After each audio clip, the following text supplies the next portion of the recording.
BJP आगामी चुनाव को लेकर धार देने की तैयारी में जुट गई है। बीजेपी के प्रदेश अध्यक्ष महेंद्र भट्ट ने मीडिया से बातचीत में कहा कि आगामी 29 और 30 जनवरी को ऋषिकेश के मुनिकीरेती में 2 दिवसीय कार्यसमिति की बैठक की जानी सुनिश्चित की गई है।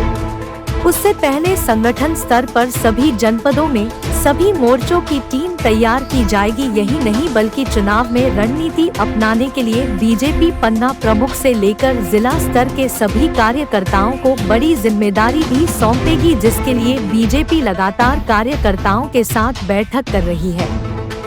वहीं महेंद्र भट्ट ने कार्यकर्ताओं को मिलने वाले दायित्वों को लेकर कहा कि जनवरी माह की शुरुआत हुई है, जल्द इस पर भी कार्य किया जाएगा। देहरादून से प्रमिता सारंग की रिपोर्ट। राज्यपाल से मिलने की बात कर रहे हैं, वो आरोप लगा रहे हैं जोशीमठ पे जल निगम की जो टैंक है पार्ट टैंक, उसमें भी दरारें आ गई, पशुओं को चारा नहीं मिल पा रहा, लकड़ियाँ उपलब्ध नहीं है। देखिए, मैं क्योंकि उस क्षेत्र का प्रतिनिधित्व करता हूँ, मैं आपको बता सकता हूँ कि जोशीमठ जैसी आपदा इसकी हमने कल्पना भी नहीं की थी। जब परिस्थितियाँ इस प्रकार की होती हैं, हमारे पूरे पूर्वोत्तर क्षेत्रों के अंदर दिक्कतें आती हैं, लेकिन पहला काम था लोगों की जान माल की रक्षा करना, और जितने भी प्रभावित परिवार थे उनको हमने आवासीय व्यवस्था दी है। दूसरा हमारा काम था लोगों के अंदर से भय समाप्त करना। भाई, भय स्वाभाविक रूप से अपना परिवार घर छूट जाता है तो एक भय का वातावरण रहता है, धीरे धीरे वो समाप्त हो रहा है। अब तीसरा जो काम है वो उत्तराखंड के पर्यटन, खासतौर ओली जैसा पर्यटन स्थल जोशीमठ के अंदर है, इसलिए पहाड़ का जो पर्यटन प्रभावित ना हो, इसका एक वातावरण तैयार करना। हम इस 3 काम कर रहे हैं। हरीश रावत जी विपक्ष में विषय नहीं है, मुद्दे नहीं है, इसलिए बहुत से विषय आएंगे। आखिरकार भूगर्भीय सर्वे होगा, जो वैज्ञानिकों की रिपोर्ट आई उसके आधार पर विस्थापन की व्यवस्था होगी। सबसे अच्छा विस्थापन जोशीमठ के अंदर होगा, मैं आपको विश्वासपूर्वक कह सकता हूँ। अच्छा अध्यक्ष जी, पार्टी संगठन को लेकर के अब आगे क्या रणनीति तय हो रही है?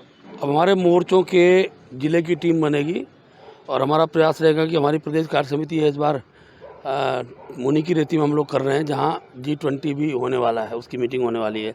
वो स्थान में चुना है। 29-30 तारीख को बैठक रहेगी और उससे पहले हमारा प्रयास रहेगा हम जिले के अपने जो मोर्चे हैं उन मोर्चों की गठन हम कर लें। बाद में मोर्चों की मंडल की टीम बनेगी।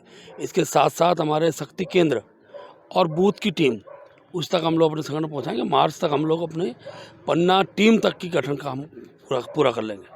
अच्छा, कि जांच नहीं कर पा रही है?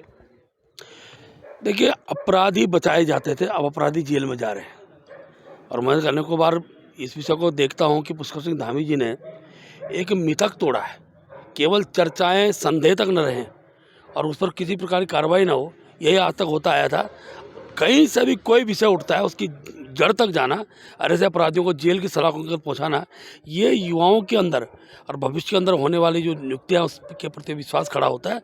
और मैं कह सकता हूं धीरे धीरे जो भी संस्थान हैं, जिन संस्थानों में विकृतियां आई हुई थी, वो सारे संस्थान भविष्य के अंदर अपना एक सुधार करेंगे और उसका अच्छा एक स्वरूप हमको दिखाई देगा।